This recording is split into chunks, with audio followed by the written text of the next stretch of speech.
Good morning, students. Today we will solve from question 11 to 20 of exercise 1G class 8 RS Agarwal maths. इससे पहले हम 1 to 10 question कर चुके हैं ना। और क्वेश्चन 11 डिपेंड है डिवीजन पर, है ना। And the 11 question is the cost of 3 whole 1/2 metres of cloth is ₹57 whole 3/4। What is the cost of 1 meter of cloth? 1 metre cloth की कॉस्ट फाइंड करनी है। चलो करते हैं। ओके चलो करो। तो cost of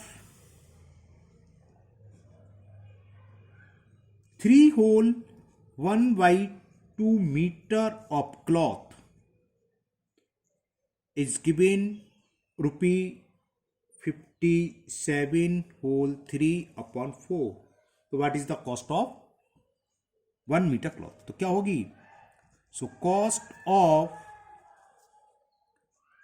1 metre of cloth will be, इसमें से डिवाइड कर दें, ऐसे निकालते कम के लिए डिवाइडेड बाई 3 होल 1/2। बस सॉल्व कर लेंगे, आंसर आ जाएगा। ये कितना हो गया? 63/4 डिवाइडेड बाई 7/2। 3 2 जा 6 और 1 7/2। इसके बाद आप जानते हो बहुत सारे सवाल करें इससे पहले एक्सरसाइज में, डिवाइड को हम किस में चेंज करते हैं? मल्टीपल साइन में। और right the reciprocal of divisor, that is 2/7। 2 1 जा 2 2 जा 7 1 जा 7 9 जा 9 का 1 में करेंगे तो 9 और 2 का 1 में करेंगे तो 2। तो 9/2 रुपीज कॉस्ट आ गई 1 मीटर की, है ना। बड़ी कम आई है, कहीं मिस्टेक तो नहीं कर दी है? एक बार चेक कर लूं मैं। Question number 11, 3 whole 1/2 metre, 3 whole 1/2 metre की 57 है। ये मैंने कहीं कुछ और उतार लिया कहीं से। ओके सॉरी, ये है ना 57 है, 15 नहीं है, 57। चलो ये तो समझ में आ गया। अगर इतनी कॉस्ट होती तो 9/2 रुपीज होता।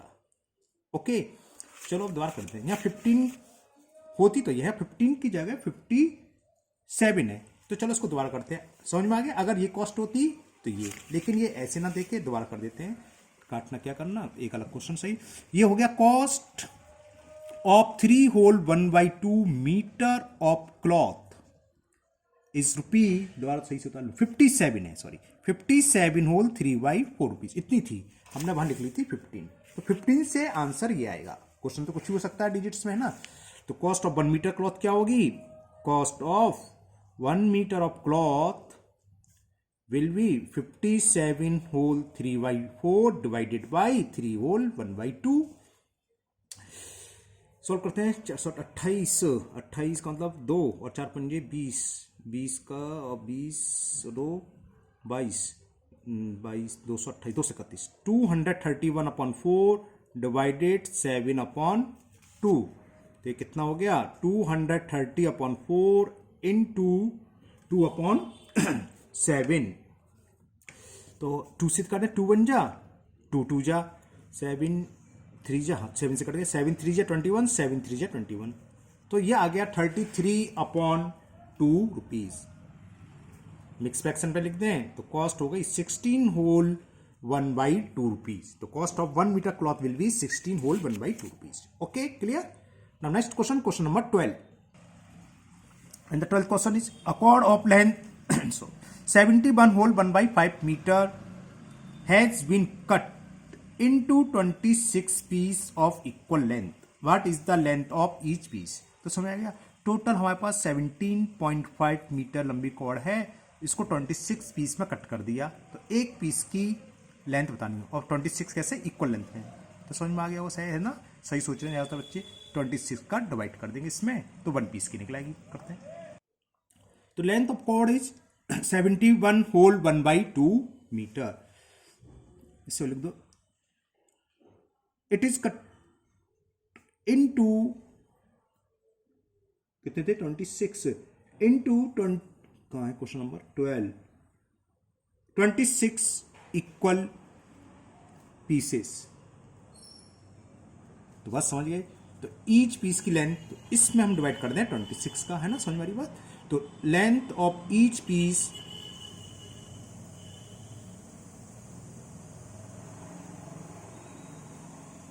will be 71 whole 1 by 2 divided by 26. तो ये कितना हो गया 143, हाँ 143 अपॉन 2 डिवाइडेड बाई 1 अपॉन 26. तो ये तो 6 और 4 1 5 3 8, देखते किससे कैंसिल होता है. तो 2 13 13 से, हाँ 13 2 जा 26, 13 में जा 13, 13 में जा 13. तो it is equal 11 upon 4 metre. 4 2 जा 8 और 3 by 4 मीटर. तो length of each piece will be 2 whole 3 by 4 metre. Okay, now next question, question number 13. Now question 13. In question number 13, the area of a room is given 65 upon 4 square meter. If its breadth is 5 whole 7 upon 16 meter, तो what is its length? ये पूछा है. तो हमने area का room लिख लिया, sorry area of room लिख लिया, ब्रेथ ऑफ रूम लिख लिया है ना. तो लेंथ ऑफ रूम, वैसे होता क्या एरिया, लेंथ इनटू ब्रेथ. तो एक कुछ भी निकालना हो, ब्रेथ निकालना हो तो एरिया में डिवाइड कर दो, और लेंथ निकालनी हो तो area of room divided by breadth. बस ये करना है. Area of room is 65 whole 1 by 4 square metre divided by 5 whole 7 upon 16. 4 पंजे 20, 4 6 24, 260, 261 अपॉन 4 डिवाइडेड, ये कितना था 16 पंजे 80, 87 अपॉन 16. बस सॉल्व कर लेंगे तो लेंथ ऑफ रूम आ जाएगी. तो it is equal 261 upon 4 into 16 upon 87. 4 से तो ये 4 बार कैंसिल हो गया. 4 4 जा 16, 87 3 7 जा 21, हाँ कट गया 87 बन जा 87 से 3 बार कैंसिल. ओके, आप 3 से भी कैंसिल कर सकते, ऐसे कुछ नहीं है. और 3 4 जा कितना हो गया, 3 इंटू 4 12 मीटर. तो length of room will be 12 meter. Okay, now question number 14. And the question 14 is, the product of two fraction is 9 whole 3 upon 5. If one of the fraction is 9 whole 3 upon 7, find the other. क्या करेंगे, इसमें इससे divide कर देंगे. दूसरे शब्दों में समझा दें, सिंपल. मान लो दो नंबर हैं, उनका प्रोडक्ट 20 दे रखा है, एक 5 है, तो दूसरा क्या होगा 5 4 20. तो कैसे निकालें, जो प्रोडक्ट दे रखा 20 में डिवाइड कर दें 5 से, तो 4 बार कैंसिल 4 हो गया.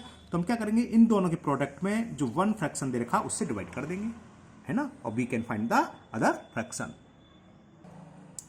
Okay, so product of two fraction is 9 whole 3 upon 4. One fraction is 9 whole 3 upon 7. So other fraction will be, क्या करें, प्रोडक्ट में से डिवाइड कर दें. तो कितना होगा 9 whole 3 upon 4 divided by 9 whole 3 upon 7. ये कितना हो गया 36 3 39 upon 4 divided by 66 upon 9 7 63 plus 3 66 upon 7. तो सॉल्व कर लो. It is equal 39 upon 4 into 7 upon 66. Okay, 3 से ये कैंसिल होगा, 3 3 जा 3 3 जा 3 1 जा 3 3 जा, और तो कुछ कैंसिल नहीं हो रहा. चलिए फिर डायरेक्ट मल्टीपल करते हैं. तो ये गलत लिख लिया है ना. देखो इसे सही कर लो थोड़ा. प्रोडक्ट ऑफ टू फ्रैक्शन दे रखा है 9 whole 3 upon 5. क्या है यार, चश्मा लगा के लेके आए.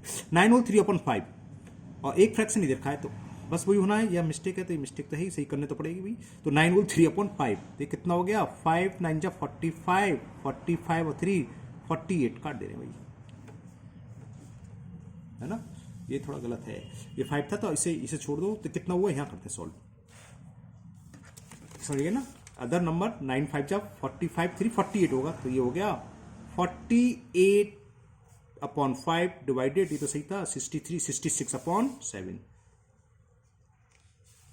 It will be equal 48 upon 5 into 7 upon 66. Cancel करें, 3 से 3 बन जा 3 से ये 16 बार कैंसिल. तो ये हो गया 11 5 जा 5, ओके। और ये कितना हुआ, 7 से डिवाइड कर लो। क्या मिस्टेक है, 3 1 3 6 अरे 222 होना था ये, ओके। ये मिस्टेक है, 3 से 11 बार 22, 3 से अब फिर कट जाएगा, 2 से 2 बन जा, 2 बन जा, 2 8 जा, तो 8 7 जा 56 अपॉन 55। तो other number will be 1 whole 1 upon 55, okay. Now question number 15, and the question 15 is, in a school 5/8 of the students are boys. If there are 240 girls, find the number of boys in the school. Girls की संख्या दे रखी 240, boys कितने हैं 5/8, तो boys हैं, तो girls कितनी हुई 3/8, और 3/8 किसके इक्वल है 240। चलो करते हैं तभी समझाएंगे वहां, चलो। तो क्या करें, पहले एज्यूम कर लो, let the number of students in a class is equal x, okay. Total students हमने मान लिए x हैं। इसमें गर्ल्स कितनी दे रखी है हमें, नंबर ऑफ गर्ल्स दे रखी थी 240, और वो कितनी है 5/8। इन अ school 5/8 of the students are boys. If there are 240 girls, तो नंबर ऑफ बॉयज लिख देते पहले, number of boys is 5/8 of x, x का 5/8 है, इतना। तो गर्ल्स कितनी होंगी जानते हो, इसमें से घटा गर्ल्स आ जाएगा, या डायरेक्ट रेशियो जानते हो 5/8 है, तो 5 + 3 8 हो जाएगा 8/8, तो क्या हो जाएगा 3/8 होंगी गर्ल्स। चलो वैसे कर देते हैं, ऐसे छोड़ो। तो number of girls total student में से हम बॉयज को माइनस कर दें, तो कितने आ गया 3 आ गया, कैसे 8 का मल्टीपल 8x - 5x, तो 3x/8। तो नंबर ऑफ गर्ल्स हमें ये दे रखनी है 3x/8, ओके। और ये हमें मालूम है नंबर ऑफ गर्ल्स हमें दे रखे हैं अकॉर्डिंग टू क्वेश्चन, कैसे ला भाई, हाँ। और ये कितना दे रखा है, नंबर ऑफ गर्ल्स इज 240, तो यानी कि 3x/8 इज इक्वल 240, ओके। तो we can find the value of x, so x will be 240 into 8/3, 3 से ये 80 बार कैंसिल, 8 8 जा 64, तो टोटल स्टूडेंट्स हमें मालूम पड़ गए 640, और नंबर ऑफ गर्ल्स भी मालूम है 240, तो बॉयज क्या होगा, टोटल में से गर्ल्स को माइनस कर दो, तो क्या आएगा बॉयज, तो नंबर ऑफ बॉयज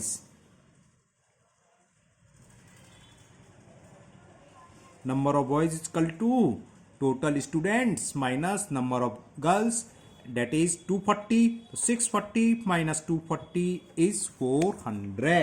अच्छा क्वेश्चन है, ध्यान रखना, इस टाइप का एक ही क्वेश्चन है पूरी एक्सरसाइज में, तो अच्छे से कर लेना, इंपॉर्टेंट हो जाता है जो अलग क्वेश्चन हो। Question number 15, it is the answer. Now we will solve question number 16, and the question 16 is, after reading 7/9 of a book 40 pages are left, how many pages are there in the book. तो हमने मान लिए x page हैं, so let there are x pages in a book, और read कितना पढ़ रहा है, आफ्टर रीडिंग 7/9, है ना। तो number of reading page,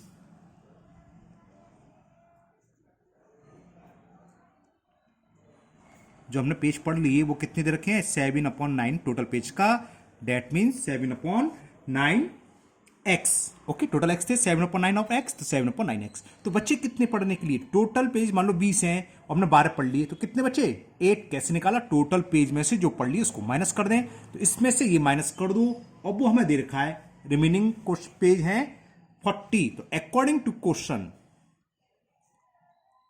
total page minus जो हमने पढ़ लिए वो माइनस कर दो, कौन से बचे, जो पेज हमने नहीं पढ़े, 40 page are left, that is equal to 40, बस हो गया।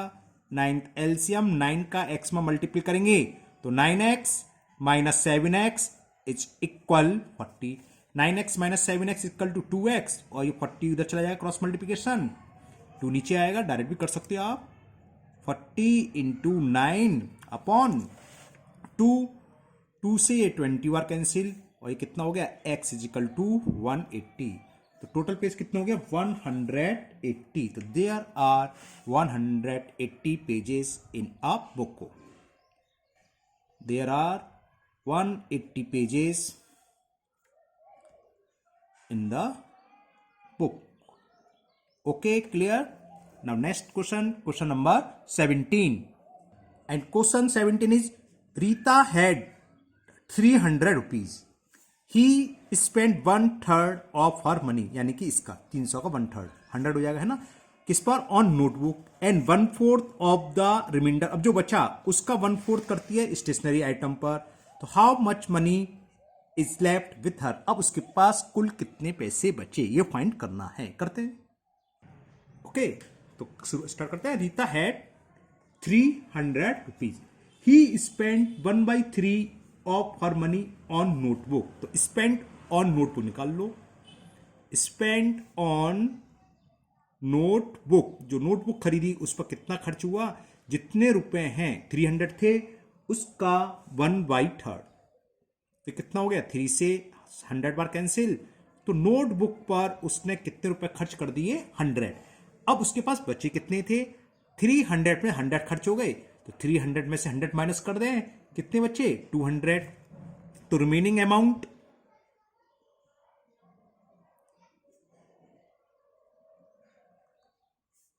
200 रुपीज है ना। 300 में से 100 माइनस कर दिए, 200, तो रिमेनिंग बचे।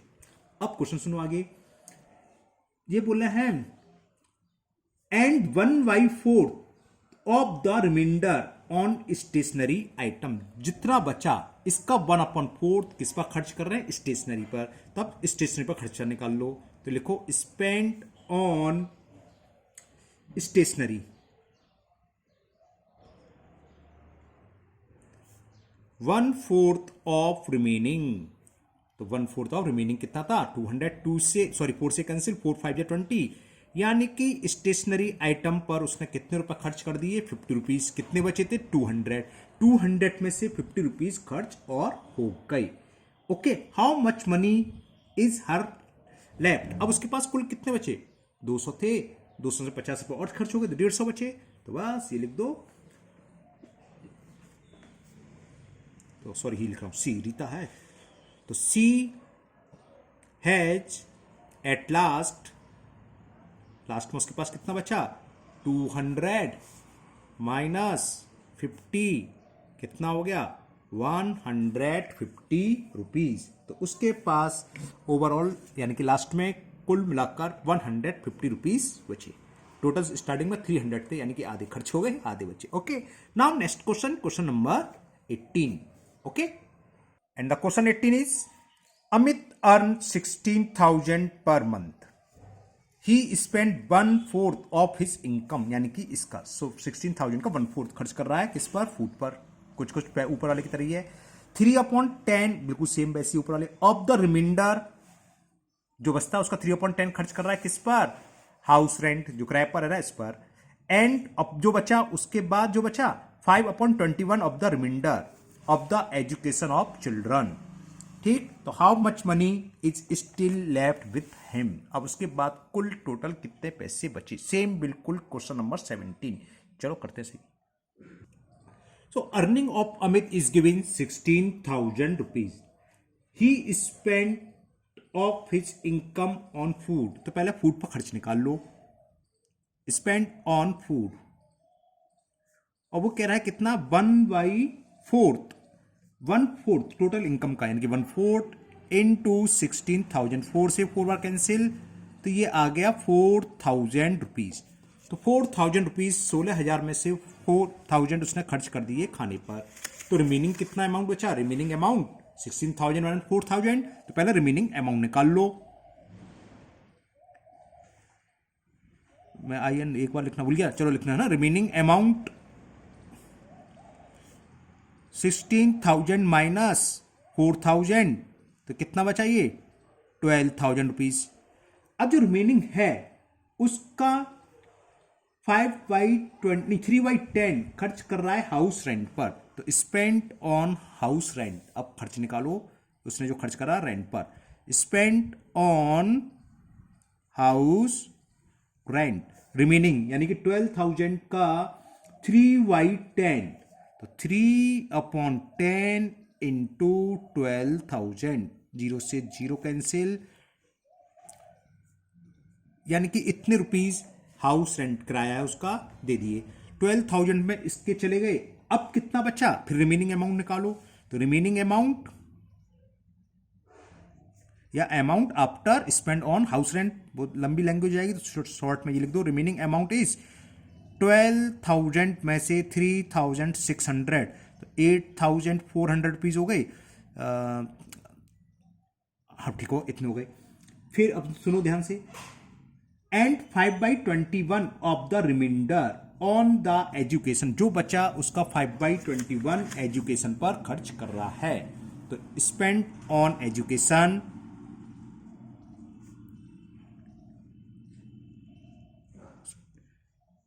Spend on education 5/21 of remaining amount, 21 4 जा, और कितना आ गया, सॉरी 10 आएगा, 2,000 रुपीज खर्च हो गए। 8,400 में से 2,000 रुपए इसने कर दिए किस पर खर्च, एजुकेशन पर। तो how much money still left with him, अब उसके पास कुल कितना रुपया बचे। तो फाइनल कितने बचे, 8,400 बचे थे, उसमें से और खर्च हो गए, 6,400 हो गया, है ना। कौन था ये, अमित। तो लिख दो, Amit has left it's equal 8,400 minus 2,000, तो कितने रुपए बचे final, 6,400 rupees.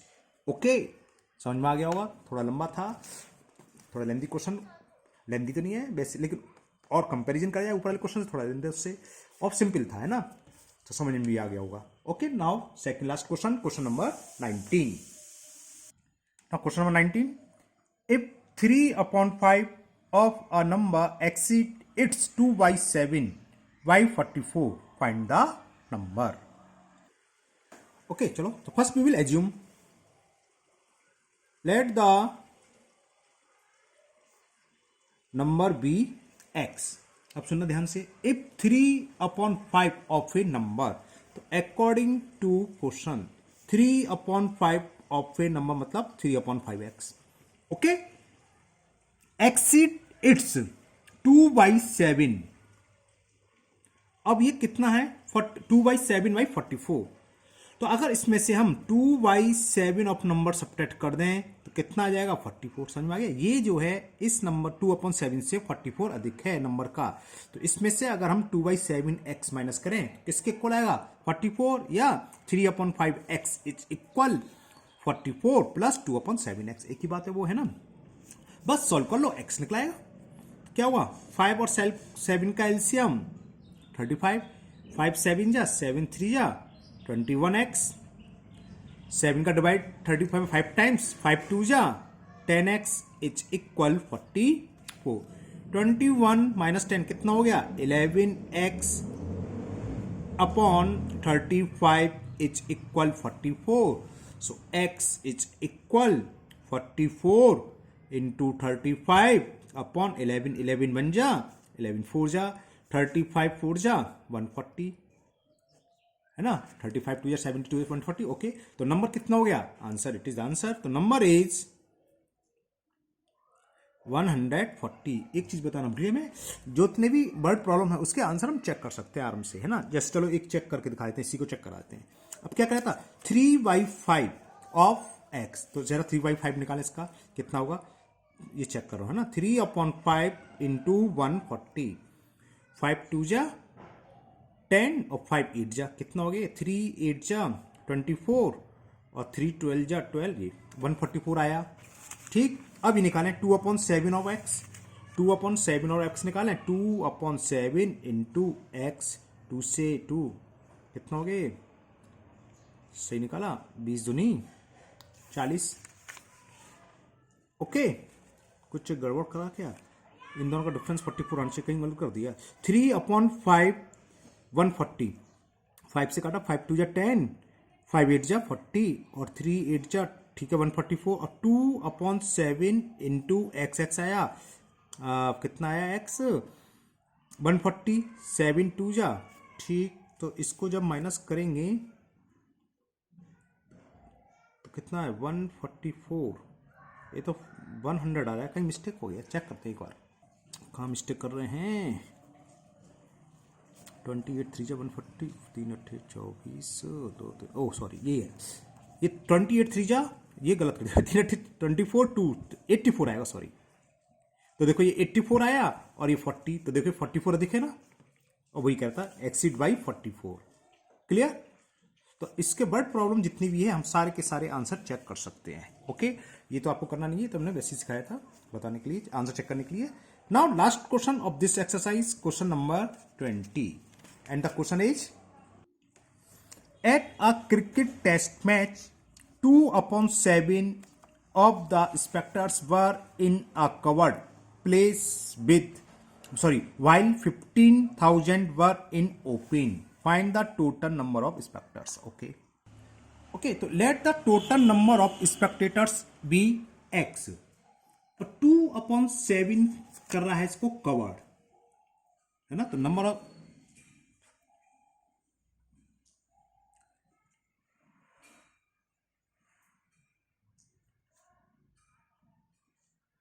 cover the ground, number of spectators covers the ground is 2/7x. इतना तो कवर हो गया, तो जो ओपन है ना, तो while 15,000 were open, तो find the total number of spectators. इतना ग्राउंड है ओपन, सॉरी कवर, तो ओपन कितना एरिया होगा, तो ओपन इक्वल टू टोटल में से इसको माइनस कर दें, x minus 2/7x, 7 LCM 7x minus 2x, तो कितना हो गया 5x/7। ओके, और ये दे रखा है किसके इक्वल है, according to question open area cover कितना है, कवर तो था ओपन दे रखा है 15,000, x निकलाएगा इससे, तो x is equal 15,000 cross multiplication, 7 ऊपर 5 नीचे, 5 से 3 बार कैंसिल, और 3 0 1 2 3 7 3 जा 21 21,000। तो find the total number of spectators कितने हो गए, तो टोटल नंबर